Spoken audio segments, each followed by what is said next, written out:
उनके हमारे माननीय जल शक्ति मंत्री श्री महेंद्र सिंह ठाकुर जी का उत्सव मना रहे हैं। आत्मनिर्भरता की रोशनी से भरे इन क्षणों की ऊर्जा के स्रोत माननीय जल शक्ति बागवानी राजस्व सैनिक एमपी सूद जी, एसडीएम के state nodal officer Shri Harish Sharma ji और यहाँ principal consultant doctor MP Sood हमारे मध्य हैं। आपका उत्सव में उपस्थित सभी हितग्राही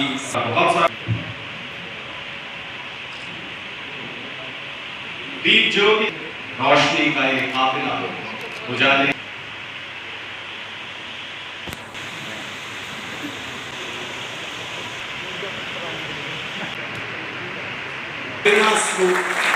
नमस्कार बहुत आभार।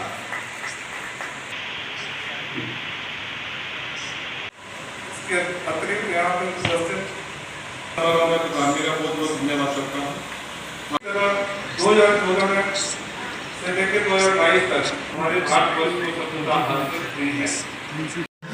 हम इस बिजली के कारण ही तो ले पा रहे हैं। बिजली ने घर घर बिजली पहुंचाने की महत्वाकांक्षी गाथा, सपना रोशनी का। कोई मेरे घर में रोशनी बिजली आई और आज मेरे घर में बिजली है और इसके अंतर्गत विभाग भी उन्होंने मेरे बहुत मदद की और मैं इनका बड़ा आभारी हूँ।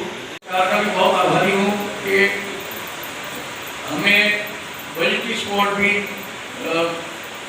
तुरंत ही हमें जैसे कमीशन हुआ तो हमें 5 लाख प्रति 250 किलोवाट की दर से ये बजट की सपोर्ट भी हमें एकदम मिल गई।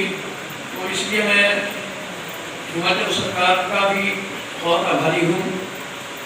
मुझे गर्व होता है कि इस समय मैं जो है अपने घर में बिजली पैदा कर रहा हूँ शॉप के माध्यम से। एक समय था जब हम चर्चा करते थे, मेरे एक परम मित्र हैं हेमराज साहू जी, इंजीनियर हेमराज साहू जी, हम बोलते थे कि हमने यहाँ बिजली के प्रोजेक्ट्स लगाने वो उसके लिए काफ़ी पैसा चाहिए था, वो हो नहीं पा रहा था। लेकिन हम आभारी हैं हिमाचल सरकार के, भारत सरकार के, कि जिन्होंने हमें मौका दिया कि हम अपने घरों के ऊपरी छत के ऊपर जो है सोलर पैनल लगा के जो है विद्युत पैदा करें। रेखा को एक अंजाम दिया जाएगा। Regional transmission asset management centre के माध्यम से अधिकांश स्टेशंस को अब एक ही जगह से लाइन ट्रिपिंग की सूचना तुरंत मिले और सुधार। देश की हर राज्य के हर जिले में 2 महोत्सव आयोजित किए जाएंगे। तो जैसे मंडी जिला में आज एक प्रथम महोत्सव 25 जुलाई को यहाँ मंडी में हो रहा है। कल दूसरा जो मंडी जिले का है 26 जुलाई को वो सुंदरनगर में आयोजित किया जाएगा और उसके बाद जो ग्रैंड फिनाले होगा 30 जुलाई को, उसमें माननीय प्रधानमंत्री Shri Narendra Modi ji interactive session, interactive participation करेंगे देश के 100 जिलों के लाभार्थियों के साथ। और हमें ये बड़ा गौरव है कि हिमाचल प्रदेश के जो मंडी जिला के चुनाव स्टेशन को इस कार्यक्रम के लिए चयनित किया गया। ये भारत सरकार एक उपक्रम बिजली और एनर्जी एसोसिएशन। अच्छा, इसका क्या काम है? ये काम है कि बचत असा बिजली की बचानी इधर नहीं नए तरीके से। अच्छा, असा एक वेब सीरीज भी वेबसाइट बनी है, असली बीई वेबसाइट की खोल जाना और नए नए तरीके असा खोजने। अच्छा, ये से दानिया भाई के स्टार और प्रोडक्ट खरीदने। बिल्कुल। फिर जितने ज्यादा स्टार होते हैं ज्यादा फ्री ज्यादा लगेगा स्टार, जितने ज्यादा स्टार जितनी ज्यादा बचत, जितनी ज्यादा बचत। सीधा लाइना से फ्री चलो। तो तभी करके बोलो बिजली बचाओ भाई, बिजली बचाओ, बिजली बचाओ भाई, बिजली बचाओ। अरे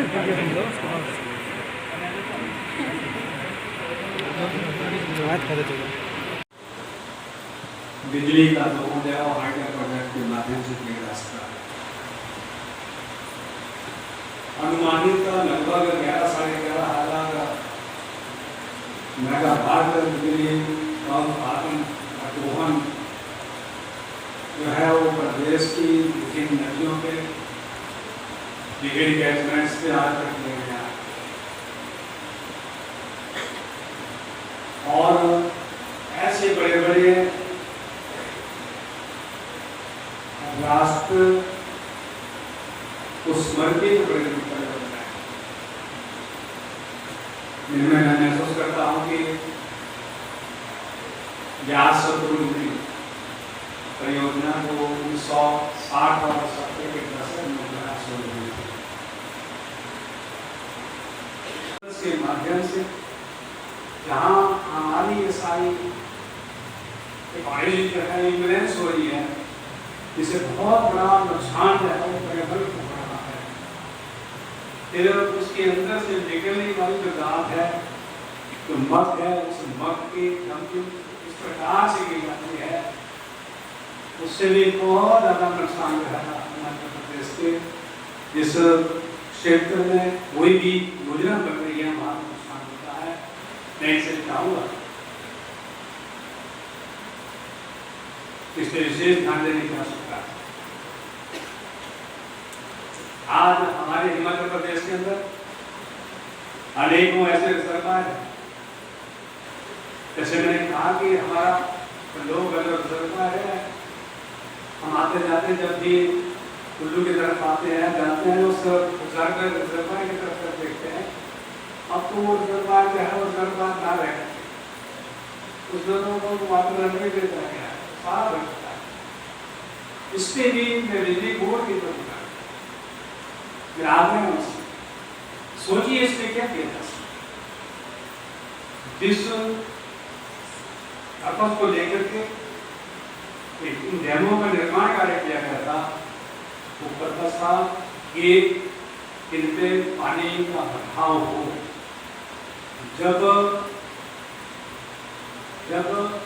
नदियों में पानी की मात्रा घटे, जब बर्फ पड़ती है, ठंडी ठंड पर पड़ती है, तो उस वक्त बर्फ का पिघलना बंद होता है, तो उस वक्त बिजली की ज़्यादा खपत की आवश्यकता होती है। तो हिमाचल प्रदेश को बाहर से जो है बिजली महंगे दामों पे क्रय करनी पड़ती है।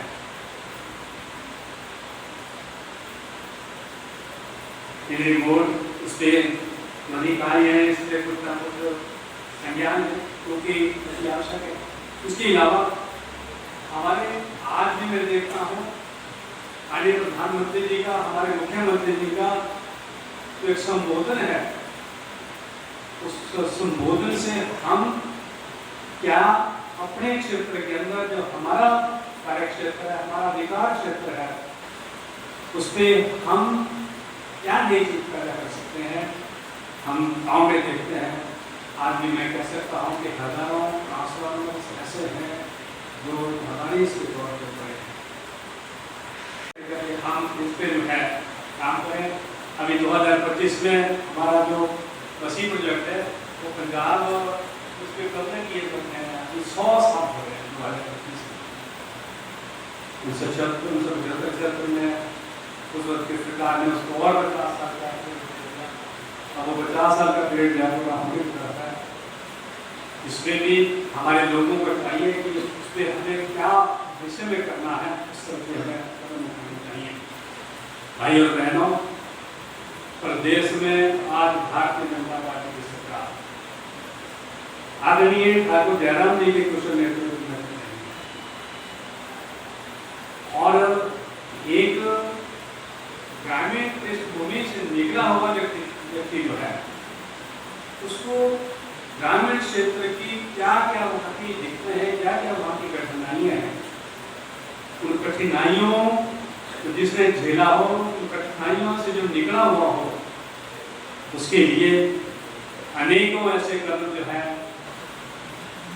हमारी सरकार ने, हमारे माननीय मुख्यमंत्री जी ने इस प्रदेश में उठाए।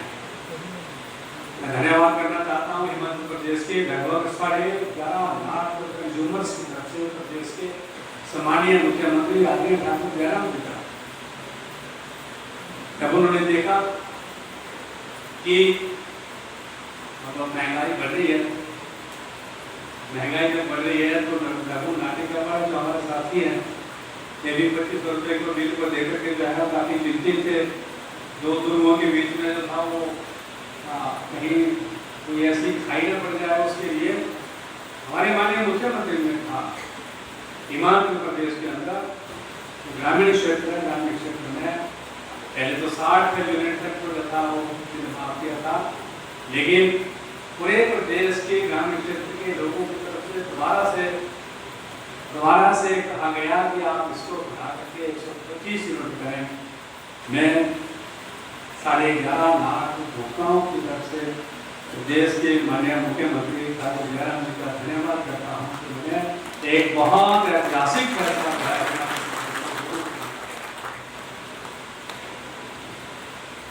आने वाला समय जहाँ 27,000 मेगावाट का विद्युत परियोजनाओं की संभावना जो है हिमाचल प्रदेश के बीच में हमारे पूरे हिमाचल प्रदेश के बीच में है, इन कामों को आगे बढ़ाने के और इनमें भी मैं एक बात देखता हूँ कि मेरे पास राजस्व लिखा है। मैं कह सकता हूँ कि पूरे भारत के लिए अगर ग्रीन एनर्जी के रूप में उधर भारत के लिए ऋण देता है तो उसमें यहाँ के लोगों का, यहाँ की भूमि का बहुत बड़ा बलिदान है, बहुत बड़ा योगदान है। बावजूद इसके जो यहाँ के लोगों के लिए सुविधाएं मिलनी चाहिए थी, राज्यों में तो सुविधाएं क्यों दी गई, लेकिन वस्तु स्थिति है कि अभी पूरी हमारे और ऐसे औषधि हैं जो सरकार को जाते हैं। यहाँ अनेकों बड़ी बड़ी योजना, बड़े बड़े विद्युत उत्पादन करने वाली कंपनीज परिवार है